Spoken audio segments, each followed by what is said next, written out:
Muy buenos días, ¿cómo están? Este es un video que vamos a compartir aquí desde el Poeta y el Diván con algunas reflexiones sobre la realidad de nuestras universidades hoy en el país. Como ustedes sabrán, seguramente se ha firmado recientemente un acuerdo, un verdadero acuerdo espurio, podemos denominarlo así, entre el Consejo Interuniversitario Nacional, el CIN, compuesto por los rectores de todas las universidades nacionales, el gobierno y 5 de los 6 gremios que han también decidido rubricar ese acuerdo, a excepción de la CONADU histórica, que no lo ha firmado, pero con CONADU a secas, el otro gremio CONADU a secas a la cabeza, han firmado este acuerdo que es claramente ponerle la lápida a lo que tanto venía exigiendo la comunidad universitaria en sus distintas instancias de lucha, que era el cumplimiento de la ley de financiamiento universitario.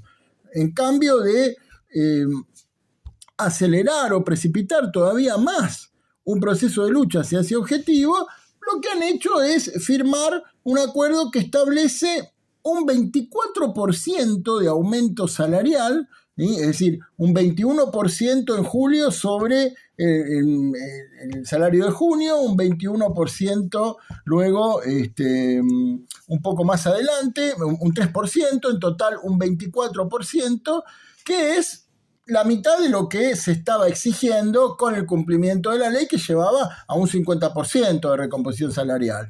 Además de fondos, ¿no? Para más becas o hospitales, ¿no? Algunos fondos más que se destina a esto, pero de ninguna manera esto representa lo que como mínimo se estaba exigiendo, que era el cumplimiento de la ley, ¿sí? Y la recomposición salarial al respecto. Por otro lado, hace muy poquito también la Corte Suprema decidió mantener, es decir, ratificar la cautelar que había sido presentada por el Consejo Interuniversitario Nacional, que con 2 artículos pide que se cumplan, ¿no? La actualización salarial por inflación, ¿sí? Pero no es la totalidad del cumplimiento de la ley lo que estipula la cautelar, es solamente esos 2 artículos, y lo que la Corte Suprema hizo fue decir, bueno, sigue vigente la cautelar presentada. El gobierno hasta ahora no ha dado ninguna señal de que vaya a cumplir con eso.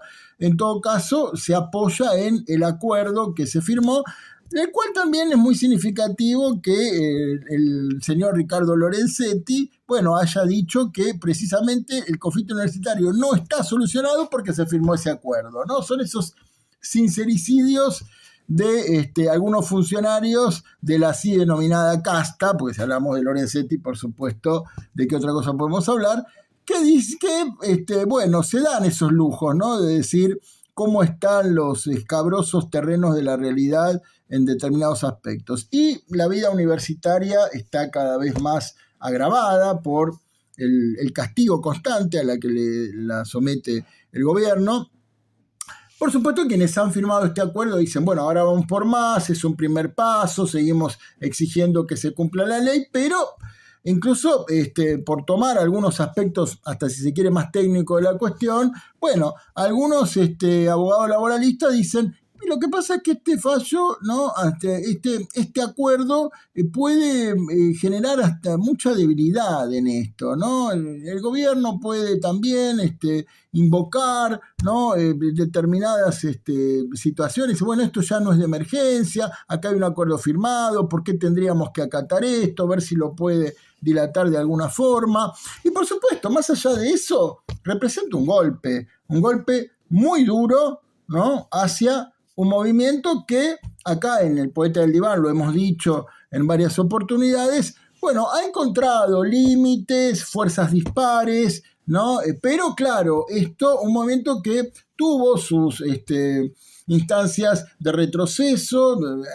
No olvidemos que han existido 4 marchas universitarias desde el 2024. La primera marcha universitaria que se hizo en abril, el 23 de abril de 2024, ha sido la más gigantesca. Las otras 3 marchas siguientes no han llegado a tener esa masividad, pero fueron señales de cierta vivacidad que todavía conserva el movimiento, pero bueno, los gremios que han firmado junto con los rectores, el señor Emiliano Jacobiti, vicerrector de la Universidad de Buenos Aires, que no se cansa de jugar por cuanto medio desfila al defensor de la universidad pública, mientras acuerda con el gobierno, forma parte dentro del radicalismo, ¿no?, del bloque díscolo de Martín Lustó. No olvidemos que el radicalismo, por más que Jacobiti se enoje y ahora cuestione a sus correligionarios, es un partido que le ha dado toda la gobernabilidad posible a Javier Milei para que siga llevando adelante sus planes de ajuste, hambre y miseria. Y bueno, claro, Emiliano Jacobiti, de quien no nos tenemos que olvidar que ha sido un ferviente atacante de las huelgas docentes, un hombre que literalmente cada vez que pudo se opuso, ¿no?, de manera enfática a las huelgas, más o menos coronando la tristemente célebre frase: al país se lo saca adelante laburando. Bueno, Jacobiti, ¿no?, palabra más, palabra menos, a las universidades se las saca adelante laburando, con docentes ad honorem, por 3 mangos con 20, con presupuestos desfinanciados, con ahogo, ¿no?, con asfixia, como están sufriendo las universidades por la falta de fondos, con todos los problemas que hay, con la deserción de las carreras, etc. Pero eso sí, se lo saca adelante laburando. Bueno, nefasto el rol de los rectores, de los Jacobitis y de estos gremios que han decidido ir hacia la tregua, permitirle al gobierno que gane un tiempo que después puede ser muy dañino y muy difícil para tratar de revertir en todo esto. Este es el cuadro de situación hasta ahora. Las universidades siguen, ¿no?, bajo un escenario nefasto de crisis permanente.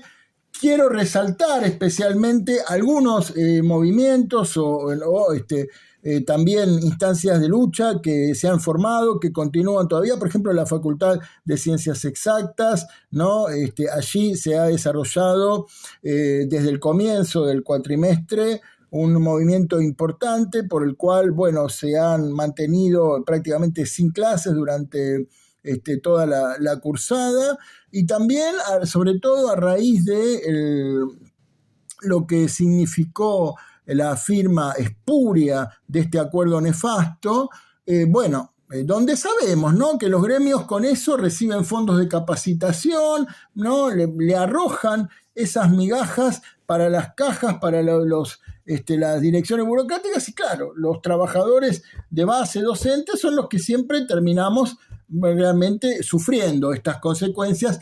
Pero les decía que a raíz de lo que significó este acuerdo espurio entre gobierno, rectores y gremios, insisto, a excepción de la CONADO Histórica, que ha decidido no firmar, se ha formado un movimiento interesante de docentes autoconvocados que a través de las redes sociales y de los grupos de WhatsApp están proponiendo, mediante asambleas, mediante distintas instancias de deliberación, ver cómo se traza una continuidad de esta lucha por fuera de las conducciones burocráticas que han decidido rubricar este acuerdo de porquería, entregarle, ¿no?, pepitas de oro en tiempo y en desazón al gobierno. Y este movimiento de autoconvocados, está planteando de qué manera, como les decía, se va a continuar trazando el itinerario de lucha a través de asambleas, planteando si efectivamente se va a ir a un no inicio, discutiendo eso, sacando comunicados, ¿no?, continuando visibilizando la problemática de cara a la sociedad.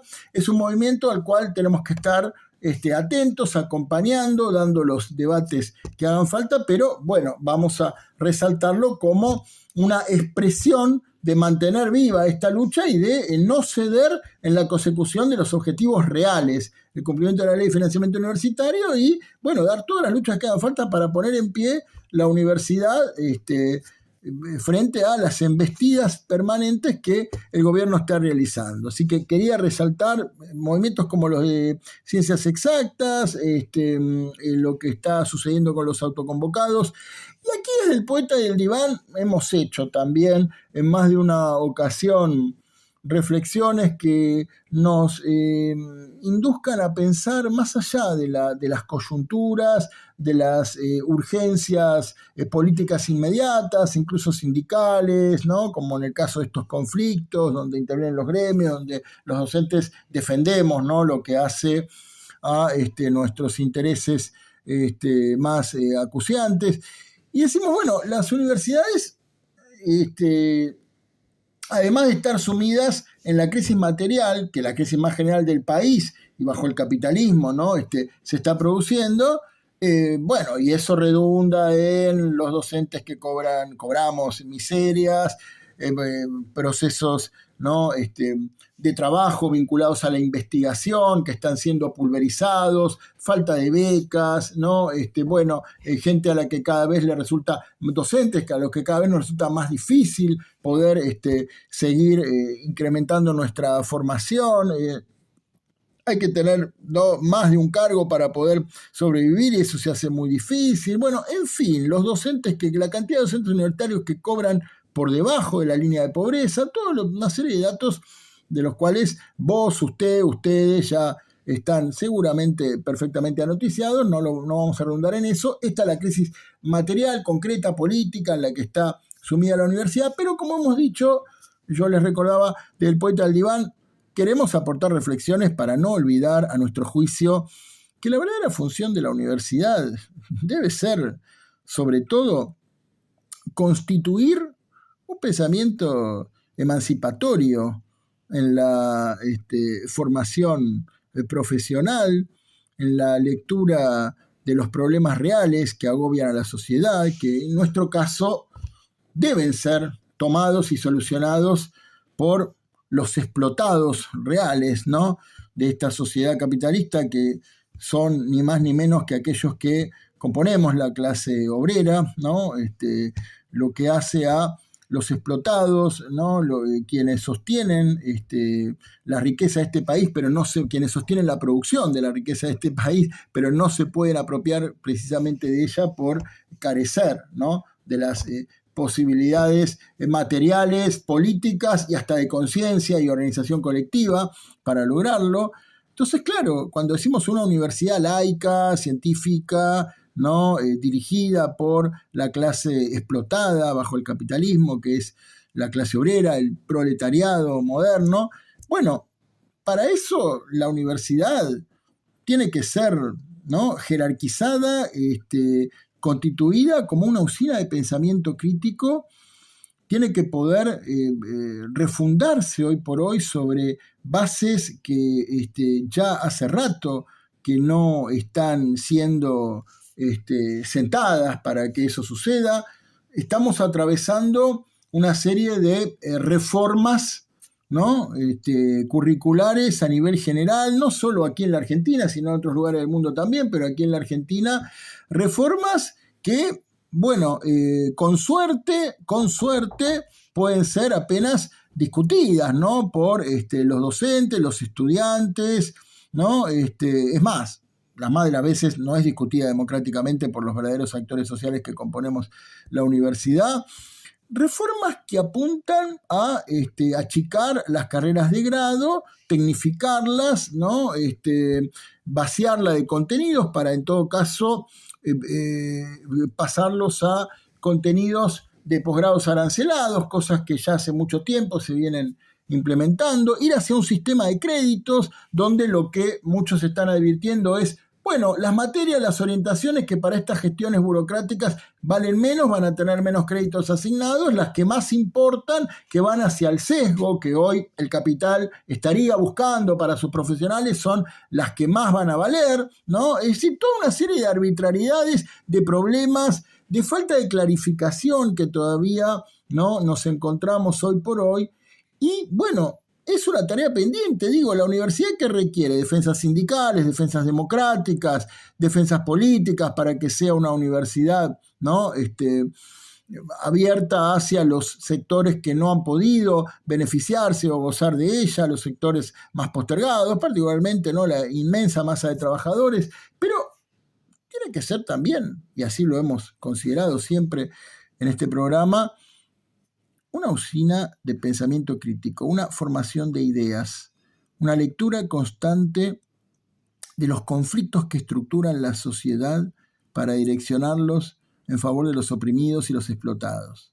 Estamos muy lejos de eso, por supuesto, han habido proyectos en la historia que han ido en esa dirección, pero hoy nos encontramos con un enorme desafío donde estamos viendo que todas estas reformas curriculares miran hacia una conversión técnica, tecnológica, financiera, económica del capital, que apunta a que países como estos se conviertan en reservorios de litio, de las tierras raras, de los Peter Thiel, de la inteligencia artificial, ¿no? Del célebre capital del conocimiento, en definitiva, de muchas instancias del capitalismo que se están reciclando reciclando, en el sentido vulgar del término, digo, se están rearmando, se está reciclando el viejo mecanismo, que es valorizar el capital a través de la explotación, la hipertecnologización, ¿no? Dejar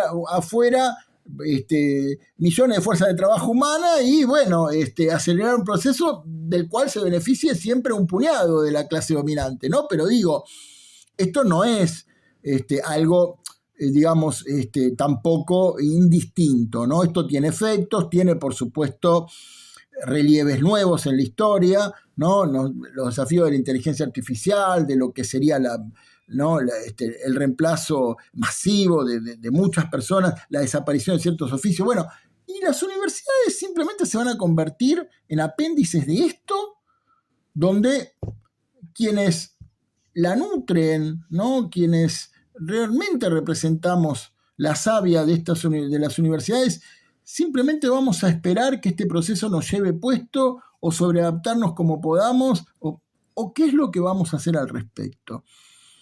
Hay muchas cosas para discutir. Las universidades hoy ya no tienen el prestigio y el valor para un sector de la clase dominante, incluso, que el que podía tener hace décadas atrás, donde la burguesía jugaba un terreno de disputa ideológica importante. Hoy las universidades sufren una enorme campaña de desprestigio, ¿no? Están luchando por su supervivencia en un país como la Argentina, que supo tener premios Nobel, que supo tener una universidad de excelencia, etcétera, como en el caso de la Universidad de Buenos Aires y otras tantas, la Universidad de Córdoba, recordemos, ¿no? Bastión de la Reforma del 18, escenario del Cordobazo, obreros y estudiantes, que, ¿no?, asomaron a la historia en tamaño estallido político y social. Supo tener y sabe todavía tener universidades donde hay agentes sociales muy valiosos. ¿Qué es lo que va a pasar con todo esto? ¿No?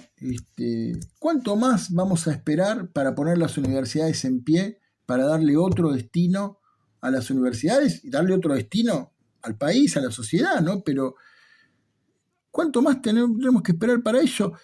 Yo quiero hacer una reflexión aquí en lo personal también. El movimiento estudiantil, del movimiento docente se podría decir muchas cosas, lo hemos dicho en el programa, en términos sindicales, en términos políticos, en términos ideológicos. Creo que es un movimiento que por momentos lo intenta, pero parece que, bueno, todavía tiene que dar el salto para superar a sus direcciones burocráticas, ¿no? Para empezar a tomar mucho más en sus manos las riendas del destino universitario. En fin, veremos qué pasa ahora con toda esta lucha abierta todavía. Pero ¿qué pasa con el movimiento estudiantil?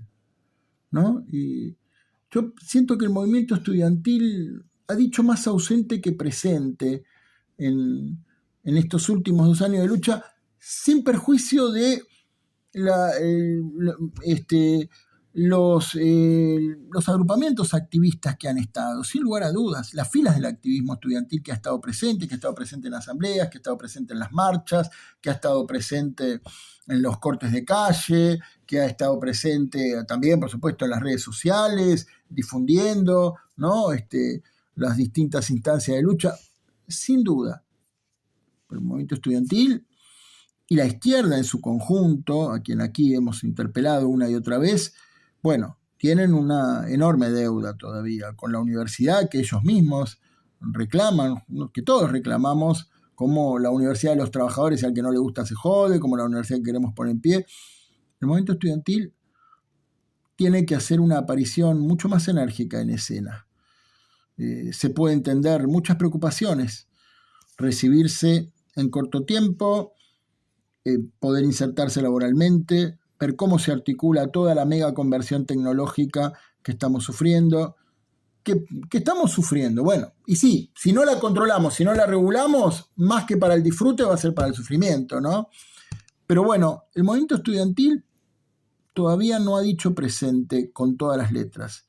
Esperemos que así sea, ¿no? Y esperemos que obreros y estudiantes, obreros, docentes, estudiantes, unidos adelante, podamos realmente tener la universidad, el país y la sociedad que nos merecemos.